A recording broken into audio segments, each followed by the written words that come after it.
నా సీత ప్రేమకై. సోమవారం ఉదయం 8:30.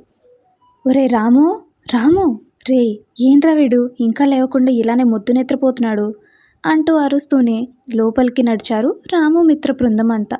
వాళ్ళ అరుపులకి గుండెల వరకు జారిపోయిన దుప్పటిని ముఖంపై గబుక్కున లాక్కుంటూ, ఎహే ఏంటి పొద్దున్నే మినాస, నన్ను ప్రశాంతంగా పడుకోనివరా అంటూ కసిరించుకుంటూనే మళ్ళీ నిద్రలోకి జారుకోవాలని చూస్తుంటే, అరే ఇంత ప్రశాంతంగా నీకు నిద్ర ఎలా పడుతుందిరా అంటూ రావడమే నిండుగా కప్పుకున్న రాము దుప్పటిని పూర్తిగా లాగేసింది సీత. ఉన్నపాటుగా దుప్పటి లాగేయడంతో కోపం నశాలానికి ఎక్కి, ఎవడ్రా దుప్పటి లాగింది అంటూ కోపంగా కళ్ళు తెరిచి ఎదురుగా తన వైపే చిరుకోపంగా చూస్తున్న సీతను చూసి ఒక్క క్షణంలో బక్కుమంటున్న తన కోపాన్ని మెల్లిగా కంట్రోల్ చేసుకుంటూ 2 క్షణాల పాటు సీత వైపు ఎటువంటి భావం లేకుండా అలానే చూస్తూ వెంటనే కూల్ అయిపోయి మళ్ళీ బెడ్పై పడుకొని నిద్రని ఆహ్వానించాడు. వాడి కోపాన్ని చూసి చిరునవ్వు చిలికిస్తూ, అరే రాము లేరా, టైం చూసావా ఎంత అయిందో అంటూ మళ్ళీ తన భుజం తడుతూ లేపడం మొదలుపెట్టింది సీత. తనపై గట్టిగా అరవలేక, రే చరణ్ నాకు నిద్ర వస్తుంది, ఊరికే నన్ను గెలక్కండి, వెళ్ళండి ఫస్ట్ ఇక్కడి నుంచి అంటూ ఇండైరెక్ట్గా సీతని అక్కడి నుంచి వెళ్ళిపోమని చెప్పాడు రాము. తన భావాన్ని అర్థం చేసుకున్న సీత, ఒరే ఇది మరీ టూ మచ్ రా, నేనేం చేసినా మన కోసం మన కాలేజ్ కోసమే చేస్తాను అని నీకు కూడా బాగా తెలుసు కదా, అయినా కూడా ఎందుకు ఇంత మొంటి పట్టు పడుతున్నావు అనిందో లేదో సర్రన పైకి లేచి, నేనా మొండి పట్టు పట్టేది, అసలు ఎవరిని అడిగి బెట్ కట్టావే నువ్వు, అది కూడా నా పైన, నేను చెప్పానా లేక నాకు చెప్పావా, నాతో ఒక్క మాట కూడా చెప్పకుండా పనికి మాలిన పని చేసిందే కాక ఇప్పుడు వచ్చి మళ్ళీ కథలు పడుతున్నావా నా దగ్గర అంటూ గాయగాయ అంటూ అరుస్తూ తన మీదికి వెళ్ళిపోతుంటే, వాడి కోపం గురించి క్షుణ్ణంగా తెలుసుకున్న సీత వాడు ఎంతలా అరుస్తున్నా తన ముఖంపై వికసించిన చిరునవ్వుని మాత్రం వీడక తన ముందుకొస్తుంటే తను వెనక్కి అడుగులేస్తూ వాడి వైపే సూటిగా చూస్తూ, నీ కోసం, మన కోసం, మన కాలేజ్ కోసం, వీటి కోసం మాత్రమే బెట్ కట్టాను, అర్థమవుతుందా అంటూ అంతే ధాటిగా సమాధానం చెప్తుంది సీత.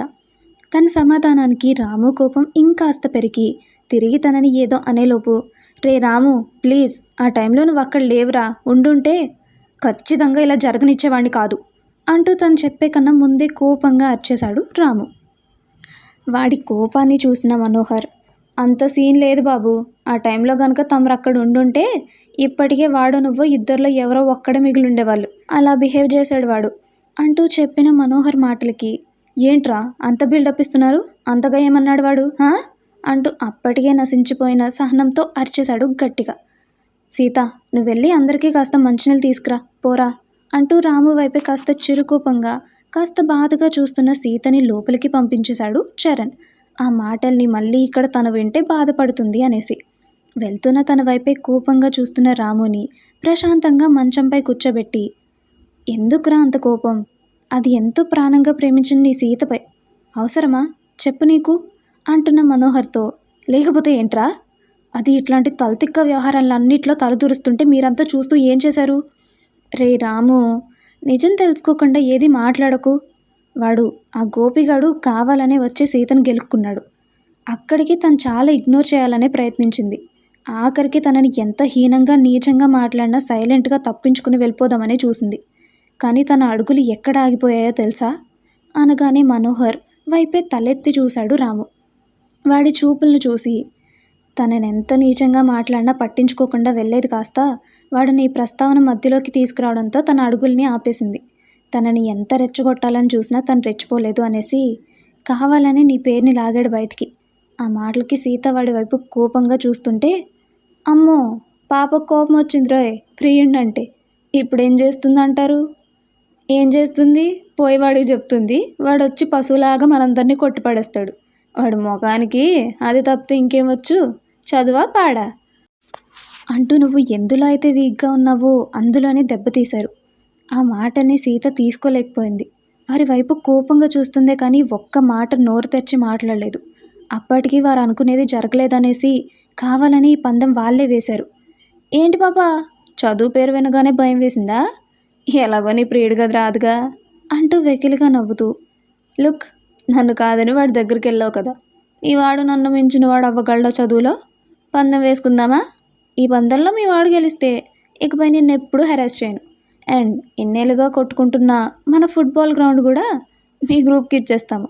ఎలాగో మిమ్మల్ని ఆడిపించడం లేదు అనేసి తెగ బాధపడుతున్నారు కదా, ఏమంటావు? అయినా వాడు ఫస్ట్ నాతో గెలవాలి కదా అంటూ తనని కావాలనే రెచ్చగొడుతుంటే, పందమేంటి ఒక్క మాటే అడిగింది సీత.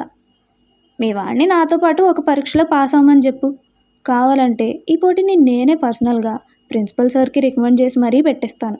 గెలిచిన వారికి ప్లే గ్రౌండ్, అలాగే మీ వాడు సారీ ఎలాగే గెలవడు కదా, సో నేను మనగాడిని అయిపోతాను కాలేజ్ అందరి దృష్టిలో. ఏమంటావు? పందెంకి ఓకేనా అంటూ వాడు రెచ్చగొట్టడంతో, ఇప్పటికే ప్లే గ్రౌండ్ కోసం మనం ఎన్నిసార్లు తనకలాడామో మనకి బాగా తెలుసురా. ముఖ్యంగా నీకు ఫుట్బాల్ అంటే పిచ్చి. అటువంటిది కాలేజ్లో వాళ్ళు నిన్ను ఆడనీయకుండా కావాలనే గొడవలు పెట్టుకుంటుంటే అది చూసి తట్టుకోలేకపోయింది. అందుకని తప్పక బెట్ కట్టింది. మనోహర్ చెప్పే ఆ మాటలేవి తన చెవిన చేరడం లేదు. సీతను వాళ్ళు నీచంగా మాట్లాడారు అన్న మాటల దగ్గరే వాడి ఆలోచనలు ఆగిపోయాయి. వాడిని గమనించిన చరణ్, రేయ్ ఏమైంది అలానే ఉండిపోయావు అంటూ తట్టి పిలిస్తే గానీ ఈ లోకంలోకి రాలేదు. ఈ లోకంలోకి వచ్చిన మరుక్షణం సీతను వాడు ఏమన్నాడు? మూడే ముక్కల్లో ఒక్కొక్క పదంగా వస్తున్న కోపాన్ని అణుచుకుంటూ మరీ అడిగాడు. హుఫ్ రే, ఇందులో మెయిన్ మ్యాటర్ పట్టించుకోకుండా ఏదేదో పట్టించుకుంటావేంట్రా అంటున్న మనోహర్ కాలర్ పట్టుకొని, మీకు మిగతాది మెయిన్ అవ్వచ్చు, నాకు అదే మెయిన్. చెప్పండి, వాడు దాన్ని ఏమన్నాడు? అది చెప్పాలంటే నువ్వు ముందు ఈ పోటీలో పాల్గొనాలి. మరి పాల్గొంటావా? తనతో ఎలాగైనా ఈ పోటీలో పాల్గొనేలా చేయాలి అనేసి లోపల నుంచి వస్తూనే స్థిరంగా అడిగింది సీత. అది చూసి, నాకు కోపం తెప్పించుకు సీత, మర్యాదగా వాడు ఏమన్నాడో చెప్పు. చెప్తే ఏం చేస్తావురా? పోయి వాళ్ళని చావుగొట్టి వస్తావా? ఇది తప్పితే నీకు ఇంకేం తెలియదా? రౌడీవా స్టూడెంట్వా నువ్వు? ఫుట్బాల్ ప్లేయర్వి అవ్వాలనుకుంటున్నావా లేక జైలుకి వెళ్ళాలనుకుంటున్నావా?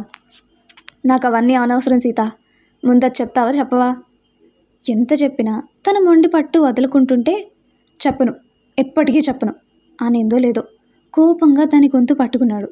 అయినా కూడా ఎటువంటి జంకు లేకుండా, పోటీలో పాల్గొంటాను అని చెప్పు, ఖచ్చితంగా నువ్వు గెలిచిన మరుక్షణమే మొత్తం చెప్పేస్తాను. గొంతు పైన వాడి ఘాటు వేలిముద్రలు ఎర్రగా తగులుతున్నా, ఎంతో స్థిరంగా మాట్లాడుతున్న తన మాటలకి రాము వెనక్కి తగ్గక తప్పలేదు. నీకు అర్థం కావట్లేదు సీత, నీకు తెలియదా నేను చదువులో వీక్ అని? విద్యా కుసుమం ఎన్నటికీ వాడదురా, అది అందరిలోనూ అలానే చిగురుస్తూనే ఉంటుంది. నీలో కూడా ఉంటుంది, దాన్ని బయటికి తీయాలి అంతే. కష్టపడి కాదు, ఇష్టపడి చదివి చూడు, ఇందులో ఖచ్చితంగా విజయం నీదే అవుతుంది. నీ గురించి తెలిసి కూడా ఈ పోటీకి బెట్టు కట్టానంటే అక్కడే అర్థమవడం లేదా నేనెంత స్థిరంగా నిన్ను ముందుకు నడిపించాలి అని చూస్తున్నానో?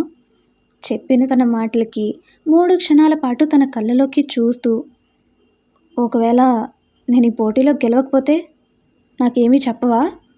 కోపాన్ని తగ్గించుకొని మెల్లగా అడిగాడు. వాడి మాటలకి ఒకే ఒక్క మాట, చెప్పను. ఇది కూడా స్థిరంగా పలికింది సీత. సరే అయితే నేను ఈ పోటీకి ఒప్పుకుంటున్నాను. వాళ్ళ కోసమో వీళ్ళ కోసమో ఇంకెవరి కోసమో కాదు, నీ కోసం, కేవలం నీ కోసం మాత్రమే అంటూ అప్పటికీ కాస్త ప్రేమగా బాధగా తన వైపే చూస్తూ, చెప్పండి ఏం చేయాలి? ఆ మాట చెప్పగానే, వావ్ నిజంగా నువ్వు ఒప్పుకున్నావారా అంటూ ఫ్రెండ్స్ అంతా కేరింతలు కొట్టేశారు. సీత మనసు సంతోషించింది. అసలు పోటీకే ఒప్పుకోడు అనుకున్న గోపి గ్యాంగ్ అంతా రాము పోటీకి ఒప్పుకున్నాడు అనగానే కాస్త షాక్ అయినా, వాడి ముఖానికి ఒప్పుకున్నా ఒప్పుకోకపోయినా చదువు అనే స్పెల్లింగ్ కూడా చేత కాదు, ఇంకా నన్నే ఓడిస్తాడులే అంటూ ధీమాగా ఉండిపోయాడు గోపి. ఇక స్టార్ట్ అయింది. మొత్తం గ్రూప్ అంతా కలిసి రాముకి తన రాబోయే పరీక్షలో సహాయం చేస్తూ ఉన్నారు. మధ్యలో తను డీలా పడుతున్న ప్రతిసారి సీత తనని ఎమోషనల్ బ్లాక్మెయిల్ చేస్తూ మరీ చదివిస్తూనే ఉంది. దాని మీద ఉన్న ప్రేమతోనే, కసిగా దాని సహాయంతోనే అప్పటి వరకు బుక్కు కూడా ముట్టినవాడు బుక్కులు తీసుకొని చదవడం మొదలుపెట్టాడు. అవతల గోపివాడు ఆల్రెడీ చదువులో ముందున్నాడు అన్న ధీమాతో, అలాగే రాముకి అంత చేత కాదు అన్న పొగతో గర్వంగా ఒక రోజుకు ముందు మాత్రమే చదువుకొని పరీక్షకు హాజరయ్యాడు. మొత్తానికి పోటీ రోజు రానే వచ్చింది. ఇద్దరూ హేమీలాగా ఒకరిని ఒకరు కోపంగా చూసుకుంటూనే ప్రిన్సిపల్ ముందర పరీక్ష మొదలుపెట్టారు. లోపలికి వెళ్తున్న రాము చేయిపెట్టి ఆపేసి ప్రేమగా తన నుదుటిని ముద్దు పెట్టి, ఆల్ ది బెస్ట్ రా. తన ఆ చిన్న ముద్దుకే 1000 ఏనుగుల ఎనర్జీ తనకి వచ్చేసినంత సంబరంతో తననే చూస్తూ, ఇచ్చిన మాట మర్చిపోకు, విజయవంతంగా నా పని ముగించుకొని వస్తాను అంటూ ప్రేమగా తన బుగ్గ తీసుకొని ముద్దు పెట్టుకుంటూ లోపలికి వెళ్ళిపోయాడు. పరీక్ష మొదలైంది. బయట అందరూ ఎంతో ఉత్కంఠభరితంగా ఎదురుచూస్తున్నారు. లోపల వ్రాసేవారి కన్నా బయట ఎదురు చూసేవారికి ఉత్సాహం, ఆతృత ఎక్కువైపోయింది. సమయం గడుస్తూ గడుస్తూ పోయింది. మొత్తానికి పరీక్ష ముగిసింది. ఇద్దరూ వారి పరీక్షా పేపర్లను సార్ ముందర పెట్టి బయటికి వచ్చేశారు. రాము బయటికి రాగానే పరుగున వెళ్ళి తనని హత్తుకొని ఏం మాట్లాడకుండా అలానే ఉండిపోయింది సీత. తన హృదయ భావాల్ని అర్థం చేసుకుంటూనే, నువ్వు నడిపించిన మార్గంలో నేర్చుకున్న అన్నిటినీ దిగ్విజయంగా పూర్తి చేశానురా. ఇక విజయం దేవుడిపైనే ఆధారపడి ఉంది. చెప్పిన తన మాటలకి ప్రేమగా తన్నే చూస్తూ లవ్ యురా మనస్ఫూర్తిగా చెప్తుంటేనే తన నోటిపై వేలేసి, ఇప్పుడు కాదు, ఫలితాలు వచ్చాక చెప్పు, ఇంకాస్త సంతోషిస్తా, చిరునవ్వుతో బదిలిచ్చాడు రాము. ఫ్యాకల్టీ ఇద్దరి పేపర్స్ని పరిశీలిస్తూ మొత్తానికి పోటీ పరీక్షల విజేతని అనౌన్స్ చేసే టైం ఆసన్నమైంది. రెండు వైపులా టెన్షన్ ఎక్కువైపోతున్నాయి. రామునే గెలవాలి అని ఆల్మోస్ట్ సగానికి సైతం కాలేజ్ స్టూడెంట్స్ అందరూ అనుకుంటున్నారు. కారణం, పెద్దవారంటూ బలిసిన వారంటూ ఆ కాలేజీలో చదివే ఏ ఒక్కరిని కూడా ఫుట్బాల్ కోర్టులోకి అట్లీస్ట్ అడుగు కూడా పెట్టనివ్వకుండా చాలా టార్చర్ చూపించేవాళ్ళు ఆ గోపి గ్యాంగ్ వాళ్ళు. అందుకే అప్పటి నుంచి వారిపై కోపం చాలామందికి అలానే ఉండిపోయింది. సో ఇప్పుడు వాడిపై కక్ష ఇలా తీర్చుకోబోతున్నాం అన్న ఆనందం ఒకటి అయితే, పోటీకి దిగింది రాము అని తెలిసి కాస్త నిరాశపడినా దేవుడు మంచివారి వైపే ఉంటాడు అన్న సత్యాన్ని గ్రహించి ఏదో కొంచెం ఆశతో ఖచ్చితంగా రామునే గెలవాలి అని అంతా కోరుకుంటున్నారు. పరీక్ష రాసేటప్పుడు రాములని కాన్ఫిడెన్స్ని గమనించిన గోపికి ఏదో తెలియని సన్నని భయం మొదలైంది. రాము అన్న ధీమాతో బుక్కు కూడా సరిగ్గా ముట్టని ఎదవ పేపర్ చూడగానే దిమ్మ తిరిగిపోయింది. అయినా కూడా తనకు వచ్చినంత వరకు చక్కగానే రాశాడు. మొదట్లో వచ్చిన భయం చివరికి రాగానే పూర్తిగా ఎగిరిపోయింది. కారణం, నాకే ఇలా అనిపిస్తే వాడు అసలు ఏమీ రాసి ఉండడు అన్న ధీమాతో సంబరపడిపోయాడు. సమయం ఆసన్నమైంది. పోటీ ఫలితాలు చెప్పడానికి ఫ్యాకల్టీ కూడా ఎంతో ఉత్సాహంగా ఎదురు చూస్తున్నారు. వారి వదనాల్లో మెరిసిపోతున్న మెరుపుల్ని చూసి గోపి గ్యాంగ్కి ఎక్కడో తేడా కొట్టింది. అంతే, మెల్లగా వారిలో వణుకు మొదలైంది. విజయం అనుకున్న వారికే సొంతమైంది అన్న సంతోషంతో రాము వాళ్ళ క్లాస్ లెక్చరర్ ఎంతో సంబరంతో మైక్ అందుకుని, ఈ పోటీలో విజేత నేను కూడా అస్సలు ఊహించలేదు, వాడు ఇలా చదవగలడా అనేసి. రాము, జాక్పాట్ కొట్టేశావురా, వండర్ఫుల్, అసలు నువ్వేనా ఇలా చదివింది అనిపిస్తుంది నాకు, కంగ్రాచులేషన్స్ టు యూ అంటూ అతని సంతోషాన్ని తట్టుకోలేక కంట్లో ఆనంద బాష్పాలని రాలుస్తూనే సంతోషంగా ఫలితాలను వెల్లడించాడు. అంతే, అది వినగానే కాలేజ్ అంతా కేరింతలతో మునిగిపోయింది. అందరూ రాము రాము అంటూ తనకి అభినందనలు వారి అరుపులతోనే తెలియజేశారు. ఫలితాలు చెప్పిన మరుక్షణమే అమాంతం రాముని చుట్టేసి, లవ్ యూ సో మచ్ రా అంటూ ఎంతో ప్రేమగా సీత చెప్తే తనకంటే గట్టిగా తాను సీతని హత్తుకుంటూ, వాడేమన్నాడు ఒక్క మాటనే అడిగాడు. ఆ మాటకి హుఫ్ అనుకుంటూ అరే కాస్త అంటూ తను ఏదో చెప్పేలోపు, రాము కమాన్ టు ది డయాస్, మన కాలేజ్ ఫ్యాకల్టీ ఈ పోటీలో గెలిచిన వారికి కేవలం అభినందనలు మాత్రమే కాదు, వాళ్ళని గౌరవంగా గజమాలతో సన్మానం కూడా చేయాలని నిర్ణయించుకున్నారు. And you really did a great job, come on పైకి రా అంటూ పిలిచాడు వాళ్ళ సార్. అది చూసి, సీత, నేను ఇందులో గెలిస్తే నాకు నిజం చెప్తాను అన్నావు, నాకు అది మాత్రమే కావాలి, ఇవన్నీ వద్దు, చెప్పు వాడేమన్నాడు. రాములో ఉండే కోపం చూస్తుంటే వాడి చేతిలో విడుపని కథం అని అర్థం చేసుకున్న గోపి అక్కడి నుంచి పారిపోతాడు.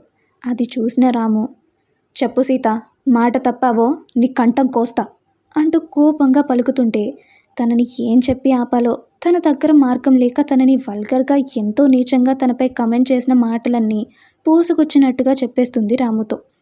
అవి వినడం ఆలస్యం. సలసలమంటూ రక్తం మరిగిపోయింది రాముకి.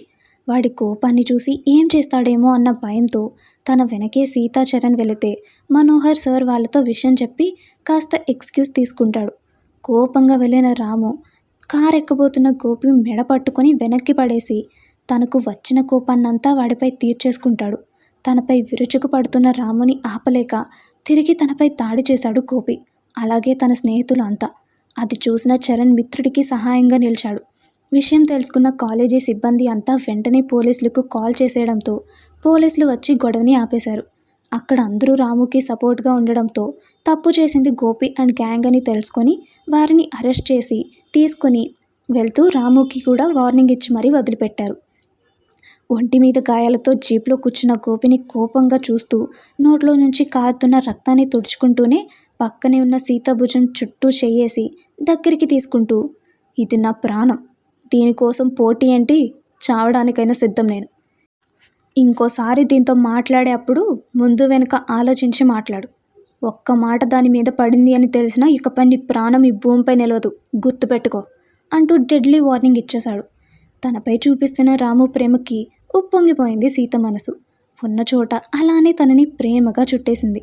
వారి గొప్ప ప్రేమని కాలేజ్ అంతా ఎంతో ముచ్చటగా చూసుకుంటూ విజేతగా నిలిచిన రాముతో సహా సీతను కూడా గజమాలతో సత్కరించి 3 ఏళ్లుగా పోరాడుతున్న వారి పోరాటానికి స్వస్తి పలికారు.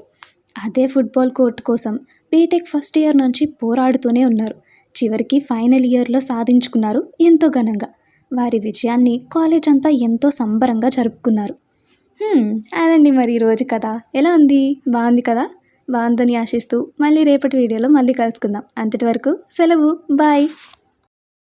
మరిన్ని ఇంట్రెస్టింగ్ వీడియోస్ కోసం మా వీడియోస్ని లైక్ చేసి డైలీ నోటిఫికేషన్స్ కోసం సబ్స్క్రైబ్ చేసుకొని పక్కనే ఉన్న గంట సింబల్ని ఆన్లో పెట్టుకోండి.